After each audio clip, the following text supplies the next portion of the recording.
Gaueko 11:06 Realak behintzat tramitea igaro du bat eta bi irabazi dio Eldenseri Eldan eta honen bestez Donostiako taldea Espainiako kopako final 8renetan izango da nuevo Pepiko amaten jokatu da norgehiagoka, gogora ezagun aurreko jardunaldian batetik Eldensek bat eta huts irabazi ziola federazioko lehen mailan Tarazonari eta Realak berriz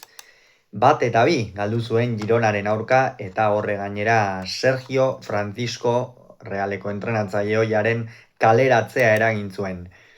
Hau ikusita, Claudio Barraganek eta Jonan Soteik honako 11 hauen aldeko apustu egin dute batetik Barraganek, Pablo Valencia atera du ATP-an, atzealdean bosteko lerroa, Ibarrondok jokatu du eskuinegaletik, David Ruizek ezkerregaletik, Serradel izan da eskuinaldean atzealdearen erdialdean, Esmand erdian eta Gaixas ezkerraldean, Zelai erdian Quintanilla eta Macho, eskuinaldetik Boston Billups izan da, ezkerraldetik Borja Calvo eta goian Nacho Quintana. Reala berriz 4-3-3ko sistemarekin irten da, egia da Ansotegik normalean gaur izan du lehen partida, lehen entrenatzaile moduan berriatuako entrenatzailea, gogora ezagun joan den denboraldira arte Imanol Alguazilen talde teknikoan zegoela entrenatzaile taldean, eta aurten Realeko bigarren taldea, Reala B entrenatzen aritu da orain arte bigarren mailan, baina momentuz behintzat Realeko lehen taldeko lehen entrenatzaile izango da eta 4-3-3ko sistemarekin irten da, Marrero izan da ATP-an, atzealdean lauko lerroan Aramburu jokatu du eskuinegaletik, Haienek ezkerregaletik, Zubeldia kapitaina eta Jon Martin izan dira atzealdearen erdialdean, Gorrotxategi jokatu du euskarri moduan Soler eta Brais laguntzaile zituela barnek aldetik, eta goian Takekubo izan da eskuinaldetik, Zaharian ezkerraldetik, eta goian Gonzalo Guedes, eta Paia Hernández Maeso izan da, gora ezagun kopan oraindik ere final 16renetan ez dagoela barrik, zenbait talde kategoria pala otakoak dira eta horiek ez dute teknologiarik, ondorioz final 8renetara arte ez dute alakorik jarriko, eta partida hasiera kezkagarria izan da oroar Realak gaurkoan ere beste astebetez eman duen irudia, ostiraleko bigarren zatia esan genuen, tamalgarria izan zen, eta horrek kondenatu zuen Sergio Francisco kaleratzea, eta gaurkoan ere ez du Real alai bat ikusi, inondik inora ere, baloia mugitzen bai, baina lehen 18 minututan gehiegi sufritu dela iruditu zait, 2 aldiz jaurti du Eldensek, ez inolako zehaztasunik gabe, eta bestalde esan beharra da, pixkanaka Reala jokoaren ekimena hartzen joan da, Eldense bazekien erasora, abenturara ezin zuela horren beste joan, gero Realak kontraeraso bat harrapatu ezkero eta jokalari gehienak Realaren zelaian harrapatu ezkero biluzi geratzeko arriskua zeukatela defentsan, eta horren ondorioz Eldensek apur bat atzera egin du eta zuhurtzi handiagoz Realari utzi dio baloia, baina era berean euren atzeko bosteko lerro hori eta 4 zelaierdiko jokalariak ere bikain batuta eta Realari zuloak ez uzteko, eta Reala une batzuetan eskuaroian ariko balitzan bezala aritu da, eta hori ezin du onartu Realak inondik inora ere, Realak sakontasuna bilatu beharra dauka, barnek aldetik paseak, eta saiatu ezkero baditu kalitatezko jokalariak, baina jokalariak normala den bezala eta jokoa ona ez denean konfiantzari gabe ari dira, zelai barruan, berdegunean ez ditugu bat ere konfiantzaz ikusten, eta gaurkoa oso adibide garbia izan da, lehen zatian pentsa hogeigarren minutura arte ez du partida dominatzeko aukerarik izan, gero egia da Gonzalo Guedes izan dela behar bada gehien agertu den jokalaria, hor gaurkoan berriro ere puntan ezarri du Portugalgo aurrelaria, Gironaren aurka berak egin zuen partidako gol bakarra, gaurkoan ere Jonan Sotegi punta horretarako bederatzi faltsu moduan bere aldeko apustua egin du, eta bera izan da gehien sortu duena, takekubo gutxi ikusi dugu, saiakerak bai, baina area barruan sartzen zenean eta batere eraginkordasunik gabe, Arsen Zaharian beste partida batzuetan baino desagertuago ikusi dugu, Braisek azken finean, Brais bezalako jokalari bat espaldima da zelaiaren 3 laurdenetara iristen oso zaila da Reala bezalako talde batentzat arriskua sortzea eta gaurkoan ere hori gertatu zaio, zer esanik ez, Aranburu eta haienek ez dutela inolako sakontasunik izan. Beste behin gertatu zaio Realari eta hegaleko jokalariek espaldima dute sakontasunik erdiraketak sartu edo baloiak barnekaldetik sartzeko gaitasunik, Realak nekez sortuko ditu aukerak eta lehen zatian kezkatzeko zenbait gauza gertatu dira. Soler apenas agertu da, Gorrotxak ongi eutsi dio baloiaren irteera horri eta tarteka saiatu da area zapaltzen eta baina lehen zatia kezkagarria izan da eta bigarren zatia beste horren beste. 56. minutuan aldaketa bikoitza egin du kasu honetan Eldensek, Bilups eta Quintanilla atera dira, Bustillo eta Belari sartzeko. Eta beno, bai Bilupsek eta bai Quintanillak, lehen zatian Eldenserekin hasieran bi jokalari garrantzitsu izan dira, baina pixkanaka itzaltzen joan dira, eta hori ikusita Barraganek Bustillo eta Belari zela iratzea erabaki du, Belarik arrisku ugari sortu du, Bustillok ez hainbeste behar bada, baina bigarren zatia ere lehen zatiaren hildo berdinetik hasi da. Azken finean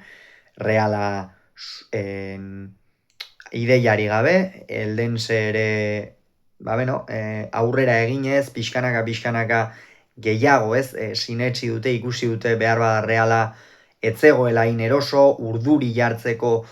probabilitatea bazegoela, Reala urduri jartzeko, eta horri eutsi diote, horregatik apur bat aurrerago egin dute, 55. minutuan David Ruiz kendu eta Jesus Clemente atera du Barragan entrenatzaileak, hor aldaketak egiterako garaian zelai erdian, egalean, ezker egal horretan,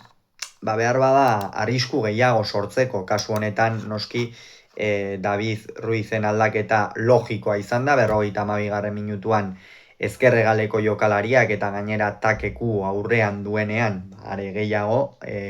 takeku okizkin egiteko eta buruzburuko jokaldiak sortzeko gaitasun handia gaitu, logikoki Jesus Clemente atera du, eta Realak jarraitu du zin aukerarik sortuz, baloia asko galduz, zehaztasun oso gutxirekin, eta 76. minutuan egin du lehen aldaketa, Zaharian kendu eta Karrikaburu atera du, aldaketa zentzuduna, Zaharian gaur apenas sortu da aukerari, gainera 72. minutuan txartela ikusi du Errusiako jokalariak, eta bere ordez Karrikaburu, ondorioz Guedes ezkerregal horretan jarri da, eta nik beti diot eta hau defendatuko dut Gonzalo Guedesek ezkerregalean jokatu behar duela. Puntan bai, sortzen ditu aukerak tarteka, baina berez arrisku gehien sortzen duen gunea ezkerregala da, barnekaldetik sartzeko gaitasun handia daukane jokalaria da, azkar egiten ditu mugimenduak, eta horre geixiago probatu beharra dauka noski orain egoerak eskatzen du. Gonzalo Guedes hor egotea Mikel Oyarzabalen lesio honen ondorioz eta baita Horri Oskarsonen lesio honen ondorioz, gaurkoan gainera aipatu behar da eta hau aipagarria da, Ansotegik ez duela ez Álvaro Odriozolarekin eta ez da Umar Sadikekin kontatu, udan teoria mailan kanpoan egon behar zuketen bi jokalari, baina azkenerako egoerak hala eskatuta geratu direnak, eta 74. minutuan bi aldaketa garrantzitsu egin ditu. Brais kendu du batetik eta haien bestetik, ez batak eta ez besteak ez dute partida ona egin, inondik inora ere. Braisek ez du inongo sakontasunik erakutsi, zelaierdi horretan oso lotuta, erabat iltzatuta geratu da aurrera areara egin gabe, ezin jokoa zabaldu, oso deseroso aritu da Moseko jokalaria, eta haien ere inolako sakontasunik gabe, egia da, defentsan batzuetan sufritu du, baina oro har bete du ez, apenas ibili behar izan baitu Realak defentsan irmo ere, eta Sergio Gomez eta Lukas Susic atera ditu, Susicek minutuak izatea garrantzitsua da Realarentzat, nire ustez, behintzat, jendeak gero bere iritziak eta izango ditu, baina nire ustez jokalari oso baliagarria izan daiteke Lukas Susic bere maila berreskuratu ezkero, gaur Antsoteik aukera eman dio eta gero aipatuko du zer gertatu den. Eta Sergio Gomez ere fin ikusi dut, izan dituen minutuetan azkenean Realak sakontasuna behartzuen egaletan, bai edo bai, karrikaburu puntan egonda gauzek gertatu behartzuten, batez ere egaletatik, eta Sergio Gomezek hor daukan eskularruarekin ez baloiak jartzeko gaitasuna eta badu. Eta, sakonean aritu da, egia da ez behar bada beste partida batzuetan edukitako zehaztasunarekin. Eta 79. minutuan irteera txarra egin du Eldensek, ondorioz Lukas Susic iritsi zaio baloia, ezkerrez ezin izan du jaurti, denok espero genuen honek kanpora jaurtiko dik edo berriro ere pase bat emango dik, ez, eskuinarekin hartu eta zorte apur batekin iruditu baitzait Eldenseko jokalari bati eman diola eta horren ondorioz atezainaren mugimendua oztopatu duela apur bat, baina Lukas Susicek saretara bota du baloia. Eta Sergio Franciscorekin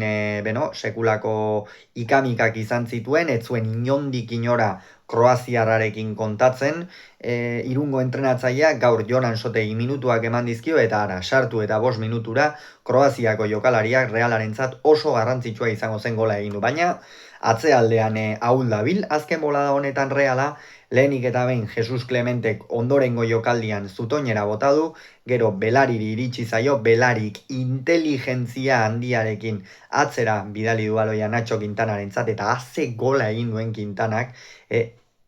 area ertzetik, lurretik zetorren baloi bat goian, Marrerorentzat geldiezina zen leku batean jarri du gol ikusgarria egin du, eta berriro ere iraganeko mamuak etorri zaizkio Realari, 82. minutuan Borja Calvo kendu eta Dioni atera du,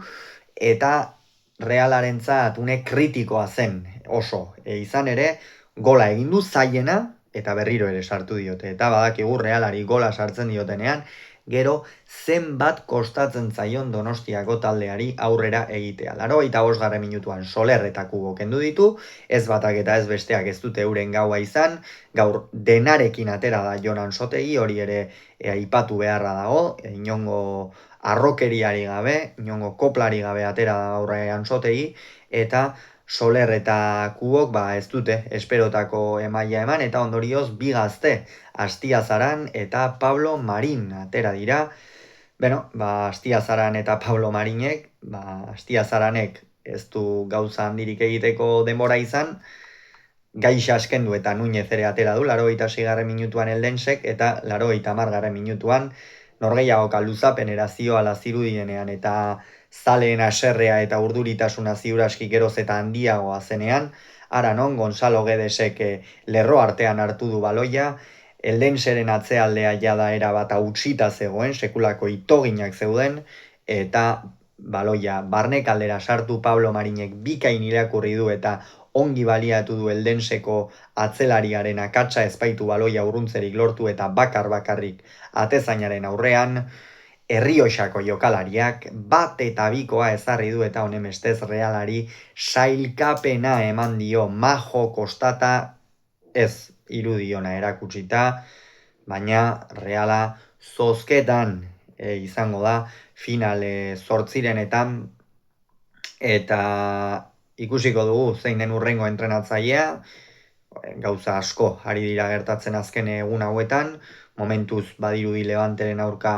Ansotegik eta Agirretxek osatutako entrenatzaile taldeak zuzenduko duela Realeko lehen taldea, baina etorkizunean, Matarazzo da, Pellegrino Matarazzo gehien entzuten den izena, baina ikusiko dugu zer gertatzen den. Hala ere, Realak irabazi bai, baina ez du konbentzitu. Gogoratu, Eldensek bat, Realak bi, nuevo Pepiko amaten.